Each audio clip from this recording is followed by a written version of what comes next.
My word, Arsenal fans, my word. What a player Ethan Nwaneri is. Wow. That performance against Leicester was absolutely scintillating, unreal. A 17-year-old to perform like that, carry the team essentially in the attacking third on his back. It's just, I cannot thank or even talk about how good that performance was enough, but that's exactly what we're going to be doing in this video.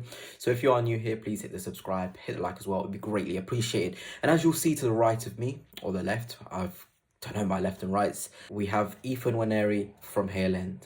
Wow. Wow, wow, wow.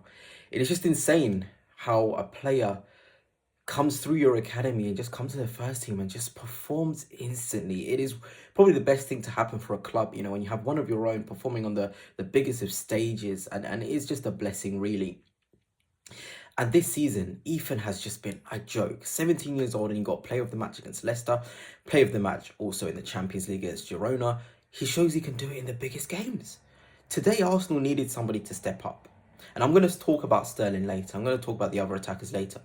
But for now, Ethan Nwaneri, he's the one that stepped up. Everybody was looking to give him the ball. He was gliding past players. Strong off both feet, going on the outside, going on the inside. Tricky. That is what you want to be seeing from somebody. That unpredictability, that belief in his actions. Every time Ethan Nwaneri picked up the ball, I don't know about you, but he looked like he wanted to drive with intent. I can't say that for any of the other attackers. You know me, I'm a positive person.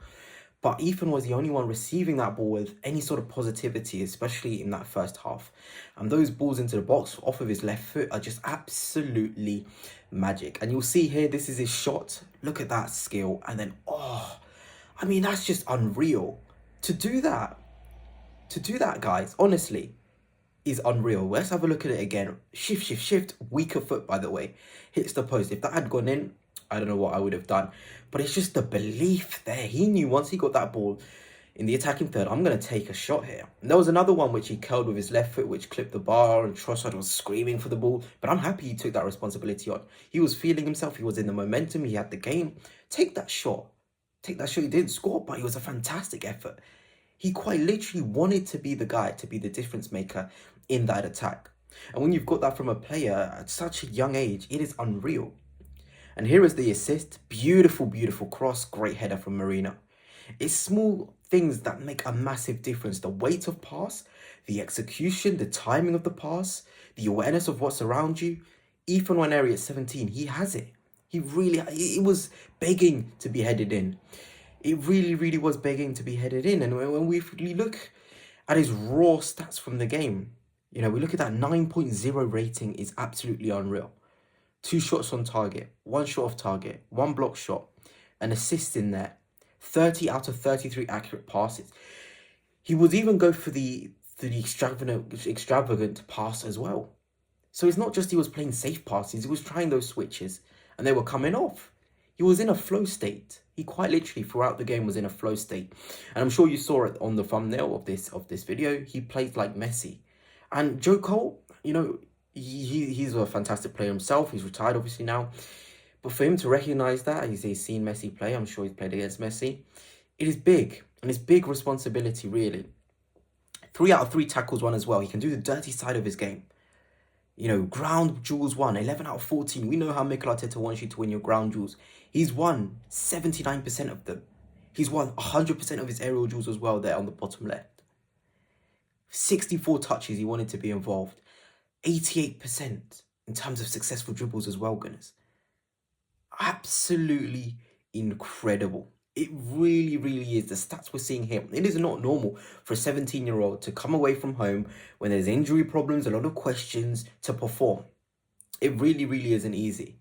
And this is the quote from Joel Cole on Ethan Nwaneri, the specific one. You can't mark him. Though close touches, I don't want to say it, but it's like Lionel Messi. I don't want to put any pressure on the young lad's shoulders, but I'm sure he'll deal with it. He's a beautiful player.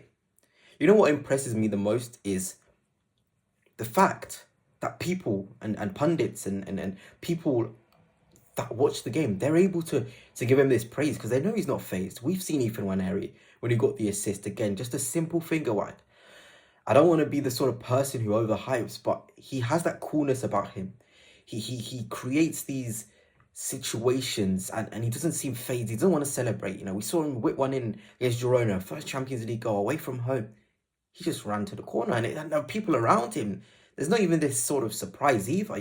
Normally when a youngster does a beautiful assist, you're running there, all of the team, high five you, high five you. No, it's almost like, okay, that's Ethan Nwaneri, guys. He's just going to do something like that. We can go and run to the goal scorer. We can do that because Ethan, he doesn't need that praise and jumping on him, because everyone sees him in training and knows what he's all about. And it's not just him. Lewis-Skelly, fantastic player as well.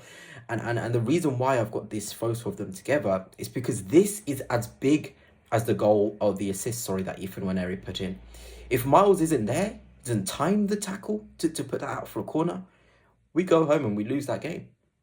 And I want people to watch this video. Of course, we all love Nwaneri, but Miles, we cannot forget this intervention. We simply can't. Put out a post on my Instagram, Arsenalfnatics. I said, let's not forget about this thing from Miles Lewis-Skelly, protecting that back stick and putting the ball out, because without that, we're dead. It's simple. We are dead, Gunners. If Miles Lewis-Skelly doesn't put that out, it's 1-0 Leicester. And as the sort of players we've got in there, again, nobody really needed to go over there and jump on Miles Lewis-Skelly and high-five him, because it's natural for him. It's natural for him to sort of defend spaces, to be in the right areas. It's almost like we've got two 27-year-olds on the pitch in Miles Lewis-Skelly and Ethan Nwaneri, two 100 million talents for sure. Now, let us just get in a bit of the game talk itself. We talked about the youngsters, but let's talk about Mikel Merino playing centre forward. And I mean, there was an edit there. You can see in the bottom, his merged his face with Ronaldo Nazario. And I'm sure those two goals, Ronaldo Nazario himself would be quite proud of them. Great finishes, brilliant header, right place, right time. That's his first time in his career he's played centre forward. He's played centre back before he stepped on that pitch and play centre forward. That is unreal, the awareness, the way he attacked the situations, and the ball striking, the confidence, the conviction, all of those things. You want to be seeing that, and I didn't really expect it from Merino.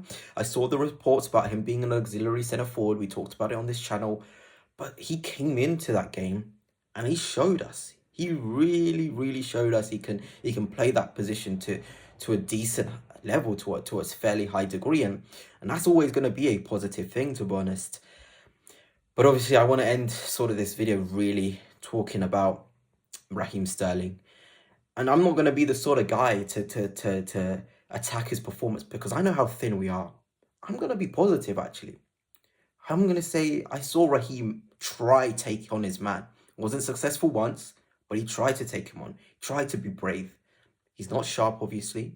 And maybe it is embarrassing that he was the one that was hooked. But I saw somebody who was willing to do take-ons. Every time he lost it, it's very frustrating. I get that. But at least he's not shying away from it. He tried a shot from outside the box, which was pretty tame. It's not for the want of trying. And I'm sure he just needs one goal, one assist, one brilliant piece of play, one electric burst, and he'll be on it. He will be on it. And I'm a positive person. I've said it many times. If you want to see the negativity and people attacking Raheem Sterling, this won't be the channel for you. But I will say, keep the confidence in Raheem. He's going to be used. He's going to be needed over the couple of weeks. There'll be games where Merino isn't playing the best centre forward. Trossard isn't playing well. The guy we'll have to look to is Raheem Sterling, multiple Premier League winner. And I have faith in him. And, well, I know it doesn't feel like it, but we have actually gone 15 Premier League games unbeaten for the first time since 2011 under Wenger. And, of course, there's a lot of draws in there. And, of course, we've got Carabao Cup losses in there as well. But let's not underestimate what we're doing with all the injuries we've had this season and all the unfair decisions. The way Mikel Arteta has us, it is absolutely incredible, guys. Let's keep the faith. 4 points, probably going to be 7 after Liverpool win their game. But what's the point, guys? If we're not going to back the team and be confident, then what is the point? Anyway, guys, that is it for now. Hope you have enjoyed. And until next time, peace.